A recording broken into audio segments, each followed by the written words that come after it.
Hey, everybody, and welcome back for another deep dive. Uh, You know what we're doing? Here we are diving deep into some really cool stuff. And today, we're tackling financial risk. ooh, yeah. Specifically what the wealthy know about it that maybe the rest of us don't. Mhm. So we're cracking open chapter 5 of this book I found, and it claims to spill all the secrets. Okay. So are you ready to try to unlock the code to smart risk versus dumb risk? Well, the author actually uses those very terms, smart versus dumb risk, and I think it kind of drives home the point that not all risk is created equal, right? Right. It's not like you're either a risk taker or you're totally, completely risk averse. It's about understanding the nuances, right? There are shades of gray. Yeah, totally. Yeah. So walk me through this. What exactly makes a risk smart? So the author uses this really interesting analogy. He talks about building Disneyland, right? Okay.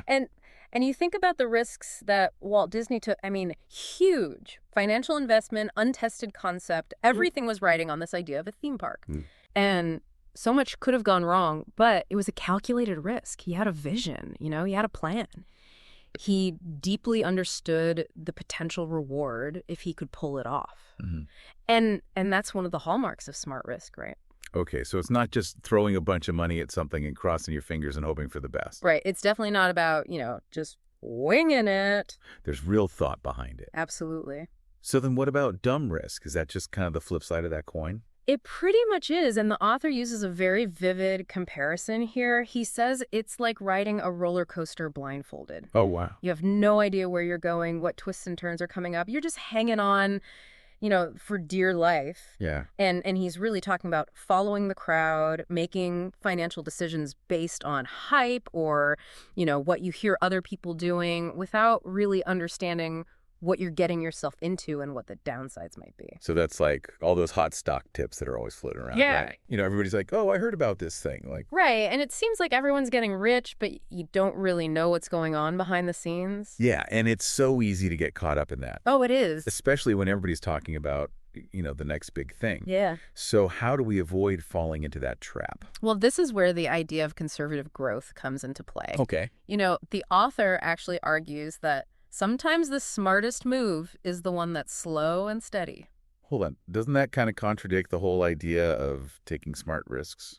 I can see why you'd think that, but not necessarily, because the author's point is that not everyone needs to be swinging for the fences, right? Right. Some people are in a different situation, and so he actually gives this example of how some companies years ago used life insurance to fund their employee pensions, which is very different than what happens today. Yeah. But it was safe, it was predictable, and it offered this steady growth over time. Oh, okay. And so it was a very different approach, but Yeah, I'm starting to see the bigger picture here. right. So how do we know when to go for that calculated risk and when to stick with something a little bit more conservative? That's the million-dollar question, isn't it? Yeah. And I don't know that there's an easy answer, but I think the author offers up a great example to illustrate these principles in action, and that is Warren Buffett. Yeah. He's widely considered a master of smart risk, and if you think about the way he approaches investments, it's very different than a lot of people. Yeah. He doesn't just buy stocks, he buys companies. He is all about that long game. Exactly. Yeah. He does his homework, he understands the businesses inside and out, and then he calculates the risk. Mm-hmm. That's worlds apart from someone kind of just throwing a dart at a dartboard and hoping for the best, Yeah. or going with their gut feeling. Cool. So I think the takeaway here is that knowledge is power. The more we understand our investments, the better equipped we are to make those smart decisions. For sure. And I think that applies to a lot more than just investing, right? Absolutely. I mean, it's like our careers or relationships or really any big decision. Yeah, that's a great point. I mean, think about major purchases like a house or a car. Right. Are you thinking through all the angles, or are you just kind of jumping in head first? Yeah, that's a really good point. Because the author really emphasizes the importance of taking that step back and asking yourself, what are the potential risks here?